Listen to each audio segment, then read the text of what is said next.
Assalamualaikum warahmatullahi wabarakatuh. Selamat malam, salam sejahtera untuk kita semua. Sebelumnya, saya di sini akan memperkenalkan diri. Saya Sofia Ramdhani Oliviantari dengan NIM 2019-003. Rekan saya yang bernama Nabila Jahnatul Ihtisab dan Nini Windy Astuti.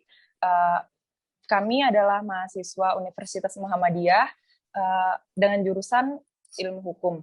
Nah, kehadiran kami di sini itu bertujuan untuk sosialisasi atau guna melengkapi mata kuliah PLKH. Nah, langsung saja kepada materi. Sebelumnya nih, kita mau bertanya dulu ke Mbak Malanya, apakah Mbak udah mengetahui apa itu titip perorangan? Atau sudah pernah mendengar? Belum pernah, bisa tolong dijelaskan? Oke, baik. Di sini kita mau sosialisasi tentang pentingnya PT Perorangan itu tersendiri. Nah, PT Perorangan itu merupakan badan hukum perorangan yang memenuhi kriteria usaha mikro dan kecil, sebagaimana yang sudah diatur dalam peraturan perundang-undangan mengenai usaha mikro dan kecil. Next.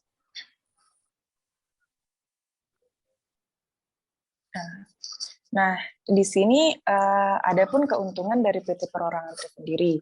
Nah, yaitu besarnya modal itu hanya berdasarkan kemampuan dan kemauan pendirinya sendiri. Permohonan pendaftaran pendirian perseroan perorangan ini dapat diajukan secara mandiri dan mengisi atau menyatakan pendirian melalui aplikasi Sistem Administrasi Badan Hukum atau biasa disebut dengan SABH. Nah, yang telah menyediakan di sana tuh udah disediakan beberapa format isian elektronik yang dapat langsung diisi oleh pendirian perorangan tersebut. Next. Akan dijelaskan oleh teman saya.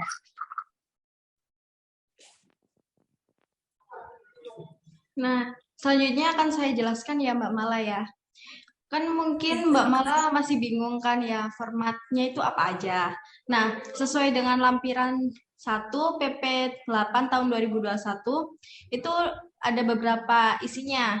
Mungkin beberapa ada yang tahu dan belum tahu. Yang pertama itu nama dan tempat kedudukan perseroan perorangan. Nah, nama dan tempat kedudukan perseroan perorangan ini nanti dibuat untuk nama perseroan yang mau Mbak Mala buat itu namanya apa gitu, terus tempatnya di mana gitu. Terus yang kedua yaitu jangka waktu berdirinya perseroan perorangan.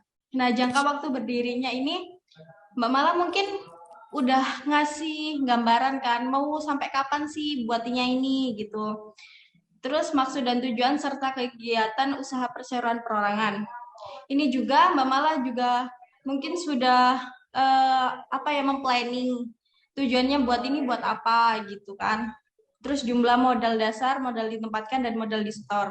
Mungkin ini Mbak Mala udah tahu ya, modal dasarnya berapa, modal ditempatkan, terus modal di store-nya. Terus nilai nominal dan jumlah saham. Biasanya kalau perseroan perorangan ini memiliki saham yang ditanam, yang ambil dari beberapa perusahaan gitu. Biasanya ambil satu saham gitu, kan satu saham udah berapa juta gitu kan. Terus alamat perseroan perorangan, alamatnya ya di mana gitu. Terus nama lengkap ini nama lengkapnya Mbak Mala sendiri, terus tempat dan tanggal lahir, terus pekerjaannya, tempat tinggal, nomor induk, kependudukan, dan nomor pokok wajib pajak NPWP, pendiri sekaligus direktur dan pemegang saham perseroan perorangan. Direktur dan pemegang sahamnya itu biasanya itu beda orang, Mbak. Tapi bisa juga itu dilakukan oleh Mbak Mala sendiri gitu. Terus selanjutnya itu biasanya kan PT perorangan ini kan, perseroan perorangan ini kan biasanya itu kan bingung kan, ini harus 2 orang atau 1 orang gitu kan. Tapi Mbak Mala di sini tuh udah bisa sendirian gitu, sudah bisa berdiri sendiri, sudah bisa jadi pemegang saham, sudah jadi bisa direkturnya, seperti itu. Selanjutnya dijelaskan oleh teman saya.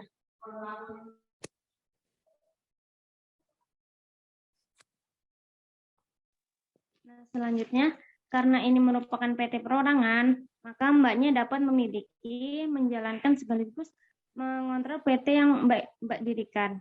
Kemudian apabila Mbaknya ingin mendirikan PT perorangan, maka Mbak harus memenuhi kriteria usaha mikro dan kecil, sebagaimana yang diatur dalam PP nomor 7 tahun 2021, yang dimana apabila Mbaknya ingin mendirikan usaha mikro, maka Mbaknya harus memiliki modal usaha maksimal 1 miliar. Itu tidak termasuk tanah dan bangunan, atau memiliki hasil penjualan tahunan maksimal 2 miliar. Sedangkan usaha kecil itu dengan modal usaha lebih dari 1 miliar sampai 5 miliar, itu tidak termasuk tanah dan bangunan, atau memiliki hasil penjualan tahunan lebih dari 2 miliar sampai 15 miliar.